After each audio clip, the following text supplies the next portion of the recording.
매우 위험한 건강법이라고. 나쁜 단백질을 안 먹는 것, 에너지 공급작용과 단백질 절약작용, 우리 몸에 균형 있게 먹으려고 하는 이 생각부터 출발을 했기 때문에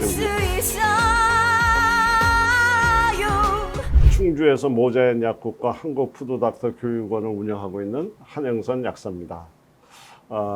제가 이제 사라진 암이라는 그 책을 소개한 이후로 암 환우들의 많은 요청과 전화를 지금 많이 받고 있습니다. 그래서 식이요법에 관련된 질문도 받고 뭐 이제 이런 것들을 궁금해 하시는 분들이 많아서 제가 단순하게 뭐를 드세요 이렇게 얘기하는 이런 어떤 단순한 지식의 전달이 아니고 최소한도 우리가 생각하고 응용할 수 있는 어떤 이런 시간들이 매우 중요하기 때문에 이제 앞으로 제가 준비가 되는 대로 하나하나 이렇게 어떠한 관점에서 우리가 시기를 해야지 되고 하는지에 대한 이야기를 이제 나누겠습니다. 그래서 여러 차례 여러 가지 도움이 되는 거가 있다면 계속해서 제가 알려드리는 시간 갖도록 이렇게 하겠습니다. 그 중에 오늘 첫 번째 시간으로 제가 제일 먼저 우선 경계하는 이야기를 먼저 드리면 최근에 이제 그 많은 이야기 중에서 뭐 저탄고지 건강법이라든가 뭐 이런 이야기들을 해서 사람들이 뭐 탄수화물을 줄이고 지방을 많이 먹는다 뭐 이제 이런 어떤 논리로 건강을 지키시는 분들도 많고 또 아니면 뭐 또 무슨 건강법 해서 또 지키는 분이 있고 뭐 무슨 건강법 뭐 이렇게 하는데 매우 위험한 건강법이라고 저는 생각하고 있습니다. 그래서 우리 몸은 보편적이고 우리가 객관적이고 합리적으로 건강 관리를 해야 되지 이분법적 논리에 의해서 우리 몸을 만들어 가서는 성공할 확률보다는 실패할 확률이 많다. 이제 이렇게 생각을 합니다. 근데 과거에도 우리가 잘 알고 있었던 건강법들이 몇 가지가 있었습니다. 예를 들면 이제 아마 황제 다이어트라는 말을 들어보신 적이 많이 있을 겁니다. 이 황제 다이어트라는 것은 1972년도에 로버트 애킨슨 박사라는 분이 다이어트 혁명이라는 책을 쓰면서 이제 알려줬던 건강법인데 안타깝게도 이거를 주장했던 분의 경우에 수많은 심장마비라든가 동맥경화를 앓다가 결국은 일반적인 사람보다도 더 건강하지 못한 삶을 마쳤던 이런 거고요. 또 스티븐 번슨이라는 박사님이 또 주장했던 다이어트와 심장병, 당신의 생각과는 다르다라는 책을 이렇게 쓰면서 또 부분적인 어떤 건강론을 주장했는데 이분 역시 42세에 뇌졸중으로 사망한 케이스입니다. 그리고 또 그 위에도 있었죠. 2009년도에 탄수화물이 당신을 죽인다라는 책을 썼는 로버트 수 박사의 경우도 이 다이어트를 시작한 지 이제 이런 본인이 주장하는 이런 다이어트 방법을 진행한 지 10년도 채 안 돼서 또 결국은 동맥경화로 사망을 합니다. 또 의사는 아니었었지만은 세스 로버츠 박사라는 이 분이 또 주장한 샹글리아 다이어트라는 이 방법도 역시 마찬가지로 이분의 건강을 지켜주지 못하고 본인 자체가 젊은 나이죠. 61세에 산책을 하다가 사망을 하는 이제 이런 뭐 이거 외에도 수도 없는 사례들이 있습니다. 그러니까 어떤 한두 가지의 방법을 놓고 우리 인체를 접근하려고 하는 것은 대단히 위험한 발상이다. 그래서 한쪽 편을 걸어가는 사람은 반드시 한쪽 편을 보지 못합니다. 그래서 우리가 오랫동안 많은 분들이 해왔던 방법 중에서 여기에서 장점과 단점, 잘못된 것들을 수정하고 이렇게 가는 것이 훨씬 더 안전한 방법이지 이것은 다 안 좋고 이 방법이 맞다라고 이렇게 하는 보편적이고 많은 사람들이 해오지 않았던 방법을 갑작스레 몇몇 가지의 조각난 지식으로 이 전체를 설명하려고 하는 것은 매우 위험하고 더더군다나 그것을 쫓아가면 매우 위험하다는 얘기를 먼저 드립니다. 그래서 저는 우선 선언을 하기를 저탄고지가 아니고 나쁜 탄수화물, 나쁜 지방, 나쁜 단백질을 안 먹는 것 이것이 더 중요합니다. 그래서 이러한 기준에서 건강법을 만들어야 되는데요. 여기서 우선 이제 정의하자면은 사라진 암의 저자도 그런 이야기를 한 적이 있었지만은 나쁜 지방, 우리가 얘기하는 트랜스 지방, 과산화 지방, 과도한 오메가6 지방, 뭐 등등이죠. 이것이 암의 발생 원인이라면 나쁜 탄수화물, 설탕이라든가 여러 가지 정제된 밀가루, 정제된 백미, 그다음에 정크푸드 이런 것들에 포함되어 있는 탄수화물입니다. 그러니까 탄수화물 자체가 나쁜 것이 아니라 나쁜 탄수화물, 이제 이걸 얘기합니다. 그런데 그래서 나쁜 지방이 암의 발생의 원인이라면 나쁜 탄수화물이 성장 동력이라 할 수 있다. 이것은 굉장히 중요한 이야기입니다. 근데 요즘에 저탄고지라는 말에 사로잡혀서 좋은 탄수화물마저도 이것을 멀리 하려고 하고 그렇지 않은 음식을 통해서 자꾸 건강을 회복하려고 하기 때문에 균형 잡힌 건강을 만들어내지 못하고 이래서 결국은 건강을 잃어버리는 이런 우를 범하게 되기 때문에 제가 이것을 먼저 이야기를 드립니다. 우선 탄수화물을 적게 먹는다. 저탄을 하게 되면 어떠한 문제가 되냐면 우리 앞에서 엽록소 이야기를 할 때도 이제 제가 이런 이야기를 드렸지만 지구상에 살고 있는 모든 생명체는 가장 먼저 태양 에너지로부터 시작해서 그것을 변형을 해서 엽록소에서 광합성 작용을 통해서 탄수화물을 만드는 것로부터 모든 생명의 시작이 됩니다. 그래서 그것을 또 우리 동물들이 먹고 우리가 에너지원을 먹고 이제 그렇기 때문에 우리 몸속에 살고 있는 미생물마저도 그들이 사용하는 에너지원의 대부분은 탄수화물로부터 얻고 있습니다. 그런데 이 탄수화물을 극단적으로 줄여버리게 되면 그 바로 우리 장 속의 주인이라고 얘기하는 우리 이 미생물 면역, 바로 그 미생물들이 굶게 되면 당연히 장내 환경의 균형이 깨지고 그 중요한 장 점막의 손상이 이루어지면서 수도 없는 질환에 시달리게 되는 그래서 현대인들이 앓고 있는 대부분의 병의 원인이라고 얘기하는 장누수 증후군이 발생이 되게 됩니다.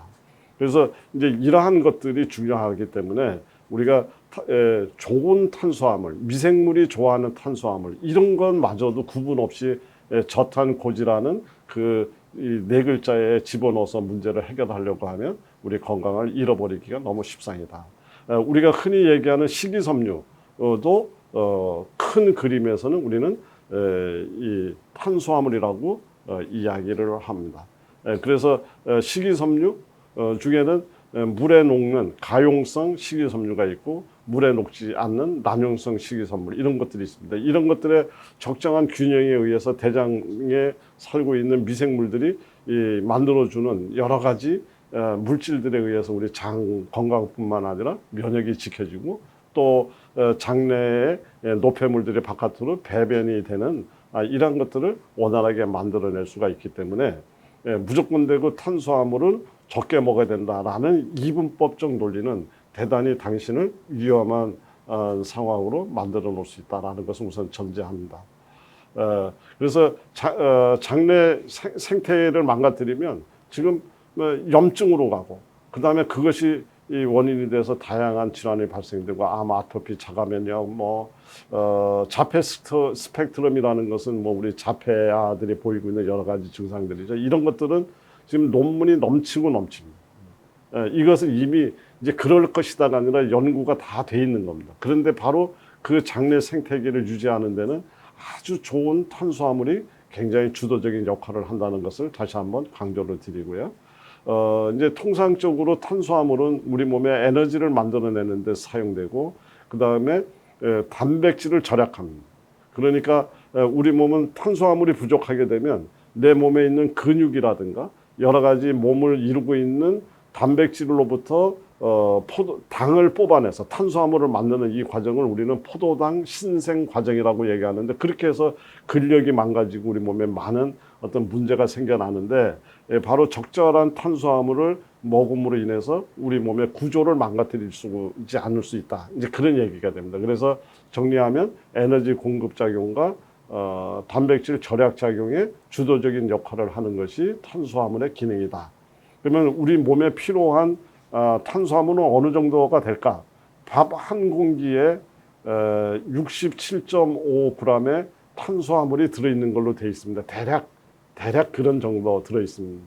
그런데 우리 몸에 병이 생겨나지 않을 정도의 탄수화물은 어느 정도냐면은 50에서 100g. 그러니까 우리 밥을 조금 적게 먹고 소식을 하자는 얘기는 굉장히 합리적으로 들립니다. 그런데 그렇지 않고 무조건 되고 저탄으로 이렇게 해가지고 이 식생활의 기준을 세워서는 안 된다는 이야기를 우선 이제 얘기를 드립니다. 그 다음에 기름과 관련돼서는 기름은 우리 몸의 효율적인 에너지 저장고고 우리 몸의 체온을 조절하고 그 다음에 모든 장기와 세포를 보호하고 또 우리 몸에 필요한 지용성 비타민이라든가 지용성 물질들의 흡수를 촉진하고 그리고 필요에 따라서는 농축된 아주 고급 에너지원으로 사용할 수 있습니다. 아마 요거 부분 때문에 이제 저탄고지라는 이제 표현을 자꾸 이제 하게 이제 되는데 사실은 그것보다 더 중요한 것은 우리 몸 안에 염증을 막고 우리 세포막을 건강하게 만드는 이제 이제 지방 중에 오메가3 지방과 오메가6 계열의 지방산이 있는데 오메가6 계열의 지방산은 우리 몸속에 염증을 일으켜서 잘못된 세포를 제거하고 우리 몸의 스스로의 정화를 위해서 사용되는 그러한 지방입니다. 그런데 이것의 적절한 비율, 이 비율이 깨졌을 때 몸 안에 염증 반응이 일어나면서 몸의 건강을 잃게 되어 있습니다. 그래서 오메가6 계열의 지방을 줄이고 오메가3 계열의 지방을 높여서 적절한 균형을 맞는 이러한 상태가 중요한 것이지 그냥 지방이 좋다 저탄고지 하니까 지방을 많이 먹어야 된다고 하니까 저탄고지 다이어트 방식은 삼겹살 다이어트 방식이다라고 얘기할 정도로 무조건 되고 기름만 많이 먹으면 되는 걸로 이렇게 이야기를 하는 생각하고 계시는 분들은 엄청난 건강에 문제를 일으킬 수 있다는 점을 제가 다시 한번 정리해 드립니다. 그다음에 단백질입니다. 단백질도 우리가 이제 암 환우분들뿐만 아니라 많은 분들을 만나면서 이제 이야기를 하면 나는 고기를 잘 안 먹어서 단백질이 부족해요. 단백질은 어떻게 해야 되나요? 이렇게 단백질 이야기를 많이 하는데 물론 단백질은 매우 중요한 우리 인체를 구성하고 또 우리 몸 안에 수분의 평형을 유지하고 그다음에 몸에 산성이냐 알칼리냐 하는 산염기의 평형을 유지하고 그다음에 각종 호르몬이라든가 이런 것들을 만들고 면역 기능을 강화하고 그리고 또 중요한 포도당 생성 과정입니다. 그러니까 우리가 탄수화물이 부족했을 때 에너지원으로 사용하기 위해서 당 신생을 만들어내는데 단백질을 사용하는 정말 중요한 기능을 하고 있는 것이 바로 단백질입니다. 그래서 단백질이 매우 중요한데 그러면 이러한 단백질은 얼마만큼 필요하냐? 정말 이 생각했던 것만큼 우리가 그렇게 단백질이 부족한가? 사실 그렇지 않습니다. 이 단백질은 여러 가지 연구에 의하면 사람 체중 킬로그램당 약 0.8에서 1g, 우리 넉넉 잡아서 1g이라면 60kg의 체중을 가진 성인이라면 60g, 또 50kg를 가진 사람은 50g. 바로 이거 정도면 우리가 충분한 단백질을 공급받을 수 있습니다. 물론 이제 운동을 하고 있는 운동 선수라든가 근육을 키워야 된다든가 이런 것들을 이제 목적으로 하는 경우에는 이거보다 다소 조금 더 많은 정도의 양의 단백질을 섭취할 수 있습니다. 그래서 킬로그램당 1.2g이나 뭐 많게는 1.5g 정도까지는 괜찮은 걸로 되어 있습니다. 그러나 일반적인 사람의 경우는 1g 정도 기준에서 드시게 되면 되는데 그런데 만약에 과도한 단백질이 지나치게 들어오면 어떻게 되는가? 네, 이 과도한 단백질 섭취는 바로 신장 손상으로 연결됩니다. 그래서 콩팥이 망가져서 우리 몸의 정화가 올바로 되지 않고 그래서 최근에 보면 급격하게 무서울 정도로 늘어나고 있는 환자의 부류 중에 하나가 신장 손상 환자입니다. 그러니까 신부전 환자가 과거에 비해서 현대인들의 증가 속도가 굉장히 매우 폭발적으로 늘어나고 있는 것은 현대인의 식습관, 과도한 단백질, 육류 섭취와 무관하지 않다. 이제 이렇게 되는 겁니다. 그리고 체중이 증가됩니다. 우리가 다이어트를 하려고 단백질을 먹었는데 황제 다이어트 같은 케이스죠. 그러나 이것이 우리 몸에 필요 이상으로 들어왔을 때는 결국은 그것은 체중 증가로 연결이 되고 그리고 또 가장 중요한 문제 중에 하나는 소화가 잘 안 됩니다. 그래서 소화성 노폐물을 만들고 바로 이 소화성 노폐물로 인해서 각종 염증 질환을 만들어내고 또 알러지 질환을 만들어내고 이제 탈수 현상을 만들어내고 그래서 탈수 현상은 뭐냐면 이 분해 과정에서 나왔는 질소 폐기물을 우리 몸에서 처리를 하려고 하니까 물의 도움을 받아서 처리를 하는 과정에서 자꾸 탈수 현상이 일어나는 이러한 여러 가지 문제점에 노출될 수가 있습니다. 그래서 우리는 어떠한 부분적인 탄수화물, 저탄, 고지니, 뭐 황제 다이어트니 어떤 부분적 이런 내용보다는 이 좋은 탄수화물을 먹고 좋은 지방을 먹고 좋은 단백질을 먹는데 이 또한 과하지 않고 우리 몸에 균형 있게 먹으려고 하는 이 생각부터 출발을 했을 때 우리가 올바른 건강법이 되지 않을까 이렇게 생각을 합니다. 그래서 오늘은 여기까지 말씀을 드리고 이제 앞으로 그러면 더 효과적인 우리 영양의 균형 잡힌 이러한 식단을 어떻게 만들고 우리가 어떻게 먹으면 좋을 것인가 이런 것들을 또 준비를 해서 하나하나 소개시켜 드리는 시간 갖도록 하겠습니다.